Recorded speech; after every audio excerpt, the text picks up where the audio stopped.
Welcome back, and in this demo lesson you're going to create the AWS account structure which you'll be using for the remainder of the course. Now at this point what we need to do is to log in to the general AWS account. So I'm currently logged in as the I am admin user of my general AWS account, and I've got the Northern Virginia region selected. Now you're going to need a few things for this demo lesson. The first thing you'll need is the email address of the account root user of the production AWS account. So you should have created two completely separate AWS accounts towards the start of the course. The general account, so this is the one which I'm currently logged into, and then the production AWS account. So you'll need the email address that's associated with that production AWS account, so the email that you used to create the AWS account. You're also going to need either two different web browsers or a web browser such as Firefox which is capable of using different sessions, because we're going to be logged into multiple AWS accounts at once. So the first thing that we're going to need to do is create the AWS organization. So because I'm logged in to the general AWS account, I'm logged into an account which is a standard AWS account. It isn't part of an AWS organization, and so it's not a management account and it's not a member account. So what we need to do is to move to the AWS organizations part of the console and create the organization. So let's do that. So to do that, go to Find Services and just start typing organizations and then click to move to the AWS organizations console. Once we're here, go ahead and click on Create Organization.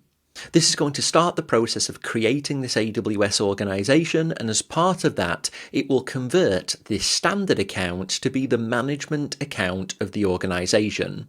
So go ahead and click on Create Organization, and that will complete the process.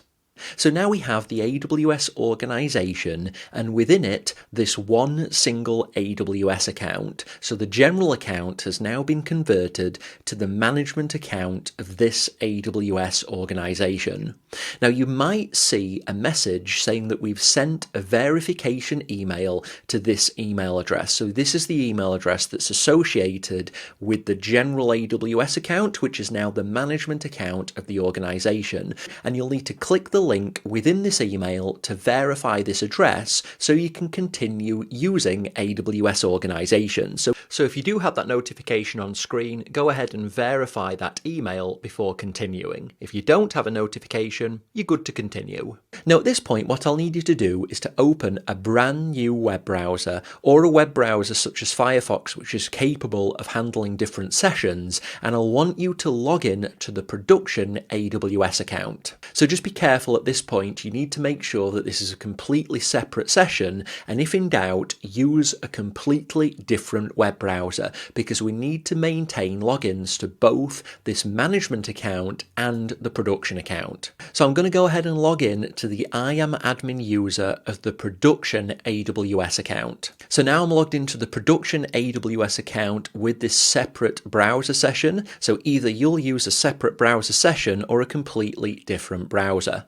At this point, you're going to need the account ID for the production AWS account. So click on the account drop down and make sure that you copy this account ID into your clipboard, and it needs to be the account ID for the production AWS account. Once you've got that, go back to the browser or the session where you have the general account open. So this is now the management account of the AWS organization. And we're going to invite the production AWS account into this organization. So currently, the only account which is a member of this organization is the general account, which is the management account of the organization. And we're going to invite the production account. So go ahead and click on Add Account. We're going to be inviting an existing account into this organization, so click on Invite Account, and you'll need to provide either the email address of the production account which you used while signing up, or the account ID. And I've just demonstrated getting the account ID of the production account from this drop down, so I'm going to enter this account ID into the box. Now, if you're inviting an account which you administer, you don't have to put any notes, but optionally, if you're inviting an account that's administered by somebody else, then it might be nice to type a message. In either case, once you've entered the email or the account ID, just scroll down and click on Send Invitation. Now, depending on your specific AWS account, it is possible that you might receive an error message at this point telling you there are too many accounts within the organization. Different AWS accounts are created with different account quotas, and so it's possible that you might get an error at this point. If you do, you just need to log a support request asking for an increase in the number of AWS accounts which can be part of an AWS organization. If you don't get an error message, then this invite process has started. What we need to do now is to accept this invite from the production AWS account. So let's go back to this other tab and move across to the organizations console. So in the Find Services box, just type organizations and then click to move to the organizations console. And towards the mid left, you should see this heading saying invitations. And if you just click on invitations, you'll be able to see an overview of all of the invitations which apply to this production AWS account. So this is the invite that we just sent from the general AWS account, which is the management account for our organization.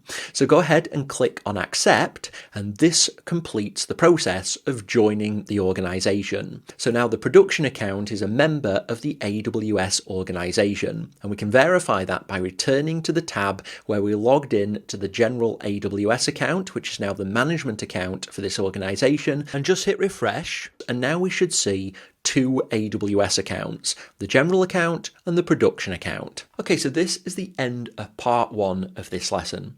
It was getting a little bit on the long side, and so I wanted to add a break. It's an opportunity just to take a rest or grab a coffee. Part 2 will be continuing immediately from the end of part 1. So go ahead, complete the video, and when you're ready, join me in part 2.